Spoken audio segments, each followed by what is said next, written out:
হচ্ছে না। আচ্ছা আচ্ছা আচ্ছা, দিল্লিতে সমস্যা নেই, তার মানে মধুকল্পিতা রাজপুত্র বলছে যে দিল্লিতে কংগ্রেস অভিষেক বন্দ্যোপাধ্যায় বা তৃণমূল কংগ্রেসকে কোনো প্রশ্ন না করেই নিজেরা সিদ্ধান্ত নিচ্ছে, সেটা কোনো সমস্যা নয়। এটা শুনে বাংলার সাধারণ মানুষ কি বলছে বলতো?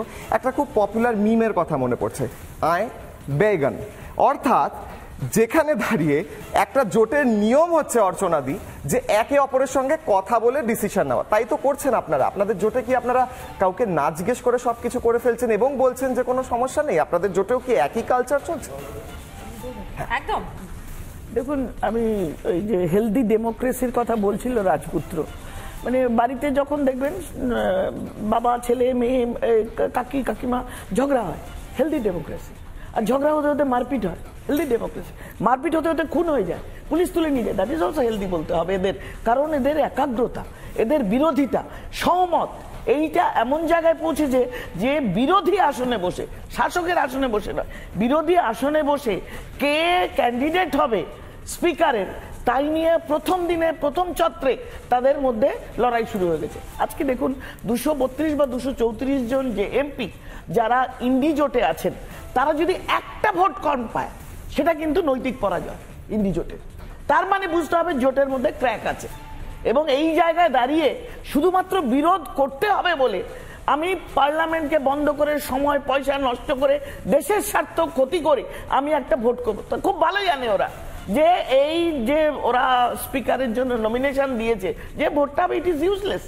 কিন্তু ওই যে করতে হবে মোদি বিরোধ, ওই যে সৌগত বাবু বলেছেন এটা দেখাতেই হবে যে আমরা বিরোধিতা করছি। আমরা এতদিন পরে সংসদে ফিরেছি, সংসদে 10 বছর পর দলনেতা না রাজপুত্র, আমি অবশ্যই আপনার কাছে আমারও একটা খুব ছোট্ট প্রশ্ন রয়েছে। সংসদে 10 বছর পর আপনারা একজন বিরোধী দলনেতা পেয়েছেন রাহুল গান্ধীকে, কিন্তু এখানেই তো প্রশ্ন, কংগ্রেস চাইছে রাহুল গান্ধীর নেতৃত্ব, তৃণমূল চাইছে মমতা বন্দ্যোপাধ্যায়ের নেতৃত্ব। সে কারণেই কি স্পিকার পদ নিয়ে, এক মিনিট, সে কারণেই কি স্পিকার পদ নিয়ে এই টানাটানিটা চলছে? আমাকে একটা কথা বলেন, এর মধ্যে কি কোনো অপরাধ রয়েছে? এটাই তো একটা সুস্থ গণতন্ত্রের পরিচয়। সবাই সবার কথা রাখবে, আলটিমেটলি কাটটা মনোনীত হবে। আমার বলার অনেক সুযোগ দেব, অনেক সুযোগ দেব। অভিষেক না রাহুল গান্ধী সেটা বলে নাও। না দুজনকে বলার সুযোগ দেব। এই মুহূর্তে আমাদের সঙ্গে সুকান্ত বাবু রয়েছেন। সুকান্ত বাবু, একদিকে দেখা যাচ্ছে এই যে রাজপুত্র একটা হেলদি ডেমোক্রেসির কথা বলছে, কোনটাকে হেলদি ডেমোক্রেসি বলেন বলুন তো? এই যে সংসদে দাঁড়িয়ে সরকারের বিরোধিতাকে করাকে হেলদি ডেমোক্রেসি বলা হয়, নাকি ইন্ডি জোটের মধ্যে যে বিরোধিতা চলছে, ইন্ডি জোটের মধ্যে যে একটা টালমাটাল পরিস্থিতি চলছে, এটাকে হেলদি ডেমোক্রেসি বলে? কোনটাকে বলে বুঝতেই তো কিছু বলা যাচ্ছে না এখানে। আসলে ও খুব জেনারেলাইজেশন করে ফেলছে রাজপুত্র, যেটা হচ্ছে যে গণতন্ত্র মুচকি হাসছে ওর কথায়। কারণ হেলদি ডেমোক্রেসির অর্থ এই নয় যে নিজেদের মধ্যে অনৈক্য থাকবে এবং সেখানে তৃণমূল কংগ্রেস তাদের একজন প্রার্থীর কথা ভাববে বা তারা জানেই না কে সুরেশের নাম। এটাই তো সবচেয়ে হাস্যকর। সুতরাং এটা কোনো হেলদি ডেমোক্রেসি উদাহরণ রাজপুত্র নয়, আমি বলতে বাধ্য হচ্ছি। এবার ঘটনা হচ্ছে যে যেটা অনৈক্যটা বারবার ফুটে উঠছে, সেই অনৈক্যটা কিন্তু আরো বেশি সুদূর প্রসারী হবে। এবং এটা সুদূর প্রসারী কেন বলছি? কারণ প্রথমেই যদি এই ধরনের একটা অবস্থা হয় যেখানে এনডি জোট বলছে যে আমরা একটা সব দাবি তুলবো, মানুষের দাবি তুলবো, মানুষ আমাদের ভার্ডিক্ট দিয়েছে, তো মানুষ যদি ভার্ডিক্ট দিয়েই থাকে তাহলে তো বিরোধী দলনেতা হিসেবে অনেক কাজ করা যায়। এই ডেপুটি স্পিকারের জন্য এত লালায়িত কেন, এত ধরনের বিষয় কেন? কারণ ওরা জানে যে ওম বিড়লা যখন ছিলেন মোটামুটি 100 জন সাংসদ, আমি যদি ভুল না বলি, তাদের সাসপেন্ড করেছিলেন। কারণ কেন? তারা পার্লামেন্টের গরিমা নষ্ট করার চেষ্টা করছেন। সুতরাং সে কারণে হয়তো ভয় পাচ্ছে। এটা কিন্তু ঘটনা মধুকল্পিতা। সুতরাং আমার মনে হয় কোথাও গিয়ে কিন্তু ইন্ডি জোটের অনৈক্যটা অনেক বেশি ধরা পড়ছে। সুকান্ত বাবু এবং রাজাগোপাল বাবু তারা দুজনেই কিশোরে খুব গুরুত্বপূর্ণ দুটো পয়েন্ট তুলে ধরেছেন স্পিকার পদ নিয়ে কেন এত টানাটানি। কেন এত টানাটানি? রাজাগোপাল বাবুর কাছে যাওয়ার আগে আমি রাজপুত্রের কাছে আরো একটা প্রশ্ন করব। রাজপুত্র, আমাদের দেশের স্বাধীনতার পর ইতিহাস বলছে যে এই প্রথমবার স্পিকার পদে দুজন প্রার্থী দেওয়া হয়েছে এবং তাদের মধ্যে ভোটাভুটি হবে, এই প্রথমবার। স্বাধীনতার পর যারা কনস্টিটিউশনের ফোর ফাদার্স, তাদের সময় থেকে শুরু করে এখন পর্যন্ত এটা হয়নি। তা ইন্ডি জোট বা তৃণমূল কংগ্রেস এর আগেও আমরা দেখেছি স্বাধীনতার পর অনেক কিছু পরিবর্তন করেছে, অনেক নিয়ম ভেঙে, অনেক ট্র্যাডিশন ভেঙে বেরিয়ে এসেছে। তার মধ্যে এই রাজ্যে অনেক ঘটনা ঘটছে, যেমন একজন তৃণমূল নেত্রীরই স্বামীকে চাকরি ফিরিয়ে দেওয়ার জন্য তৃণমূল নেত্রীকে বলা হচ্ছে যে আপনি তৃণমূল নেতাদের সঙ্গে শয্যা গ্রহণ করুন, তখন আমি ভাবছিলাম যে আমি যদি তৃণমূল আমলে সরকারি চাকরি পেতে চাই আমাকে কার সাথে শয্যা গ্রহণ করতে হতে পারতো। যাই হোক, সেই দিকে নেই, আমি এখন সাংবাদিকতা করছি।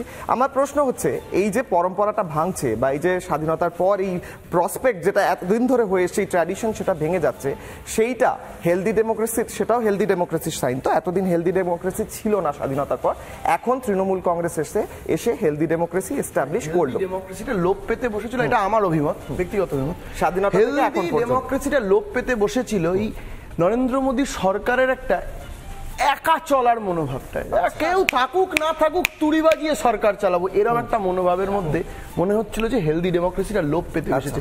ভারতীয় জনতা পার্টিকে দেখে মনে হচ্ছিল যে হেলদি ডেমোক্রেসিটা লোপ পেয়ে যেতে বসেছে। কখন বলুন তো?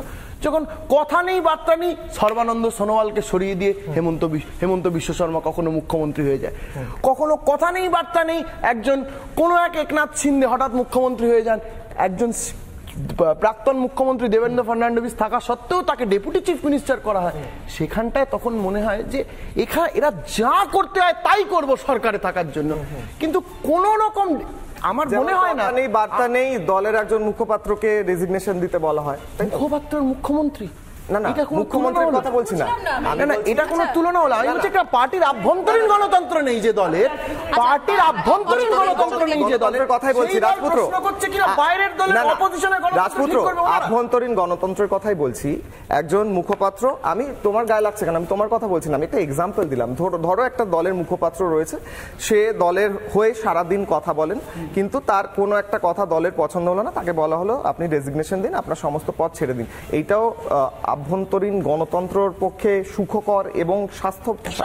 রাজপুত্রর ভাষায় এটা হেলদি ডেমোক্রেসি।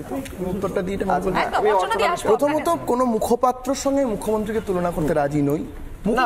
নিজেদের কাজ করছেন না না, তুলনাটা তখনই টেনে আসছে, মধুকল্পিতা তখনই এটা চলে আসছে, তুলনাটা চলে আসছে যখন মুখ্যমন্ত্রীর কথা বলছি না। কেন রাজপুত্র তুলনা হয় না? কেন রাজপুত্র মুখপাত্র কি কোনো একজন মুখপাত্র কি রাজপুত্র কেন কম্পারিজন হয় না? না, সরকারি অশোক স্তম্ভ না, জনপ্রতিনিধি নন। রাজপুত্র, তুমি দলের আভ্যন্তরীণ গণতন্ত্রের কথা বলেছো, আমি দলের আভ্যন্তরীণ গণতন্ত্রের জায়গা থেকে দাঁড়িয়ে দলের আভ্যন্তরীণ গণতন্ত্র যারা রক্ষা করেন তার মধ্যে একজন গুরুত্বপূর্ণ হচ্ছেন সেই দলের মুখপাত্র, কারণ গোটা দেশ গোটা পৃথিবীকে তারা দলের পজিশনটা বলেন, সেখানে পাবেন কিনা সেটা আগে প্রয়োজন হচ্ছে সেই দল আদৌ সঠিক জায়গায় আছে কিনা সেটা মুখপাত্রই ডিসাইড করেন এবং বলেন। Putting your tangent is absolutely right. আমার কাছে কথা হচ্ছে যে এই জায়গায় আমি তারপর রাজাগোপাল বাবুর কাছে যেতে হবে, এই প্রশ্নটার উত্তরটা সরকারে কে মুখ্যমন্ত্রী হবেন বা ডেপুটি হবেন সেটা ঠিক করে শাসক দল, এবং সেই দল যে রাজনৈতিক দলের ইয়েটা না, এখানে কে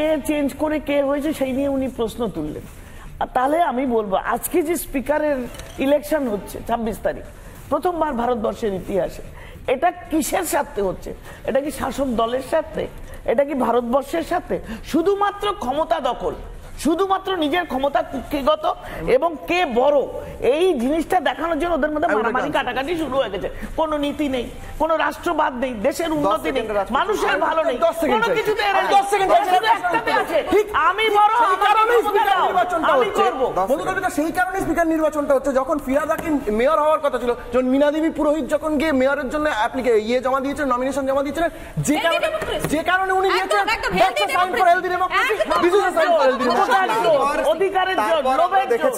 তারপর আমরা দেখেছিলাম মীনা দেবী পুরোহিত কিন্তু একই কথা বলেছেন।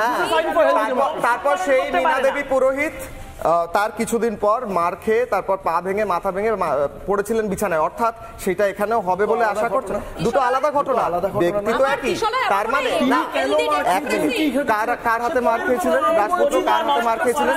এক সেকেন্ড, সংসদের গরিব বলছি যে কে জিতলো কে হারলো ভোটাভুটি হওয়ার পর সেটা মনে রাখে না। আমি দুজনের কাছে আসবো, তবে এই মুহূর্তে রাজাগোপাল বাবু আমাদের সঙ্গে রয়েছেন। রাজাগোপাল বাবু, এতক্ষণ ধরে রাজপুত্র চন্দ্র হেলদি ডেমোক্রেসি নিয়ে এত উদাহরণ দিল যে আমার আর কিশোরের মাথাটা না গুলিয়ে যাচ্ছে। আসলে হেলদি ডেমোক্রেসিটা কি বলুন তো? মানে হেলদি ডেমোক্রেসির সংজ্ঞাটাতেও ভুলে যাচ্ছি আমরা। হয়তো যারা এই মুহূর্তে রিপাবলিক বাংলা দেখছেন তারা প্রত্যেকেই সংজ্ঞা ভুলে যাচ্ছেন হেলদি ডেমোক্রেসির। আমি দু তিনটে কথা বলবো, একটু সময় নিচ্ছি। একটা হচ্ছে যে যেটা রাজপুত্র আমার অত্যন্ত স্নেহের, ব্যাপারটা হচ্ছে যে ওরা যদি কালকে যারা শপথ নিয়েছে আমি দেখলাম তৃণমূলের তরফে, তারা যদি একটা জোটের মধ্যে থাকার কথা বলতো, জয় ইন্ডিয়া বলতে যদি বলতো, জোটের নামও ইন্ডিয়া, ওরা কিন্তু ইন্ডিয়া না বলে জয় বাংলা বলেছে, যেটা স্বাধীনতা সংগ্রামের আগে বাংলাদেশে ব্যবহৃত হতো।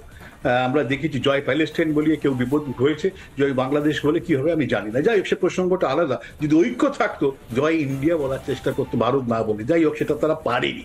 সুতরাং জোটের কথা নেই। আর হেলদি ডেমোক্রেসি প্রশ্নটা এমনই একটা মানে ভেগের ব্যাপার, যখন আমার স্বার্থে যেটা ভালো লাগে সেটা আমি বলি হ্যাঁ আমার দলের